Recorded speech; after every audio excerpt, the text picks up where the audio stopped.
மருத்துவ கலந்தாய்வு அறிவிக்கப்பட்டிருக்கும் நிலையில் அரசு மற்றும் தனியார் கல்லூரிகளில் எவ்வளவு மருத்துவ இடங்கள் இருக்கின்றன என்பதை பற்றி பார்க்கலாம். தமிழகத்தில் உள்ள 20 அரசு மருத்துவக் கல்லூரிகளில் மொத்தம் 2650 MBBS இடங்கள் இருக்கின்றன.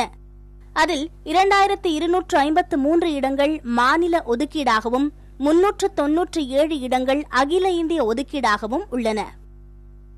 இதுவரை அனுமதி கிடைத்துள்ள 6 தனியார் மருத்துவக் கல்லூரிகளில் மொத்தம் 790 இடங்கள் இருக்கின்றன. அவற்றுள் 470 மாநில ஒதுக்கீடாகவும் 290 நிர்வாக ஒதுக்கீடாகவும் இருக்கின்றன. ஒரு இஎஸ்ஐ மருத்துவக் கல்லூரியில் மொத்தமுள்ள 100 இடங்களில் 65 இடங்கள் மாநில ஒதுக்கீட்டிற்கானது.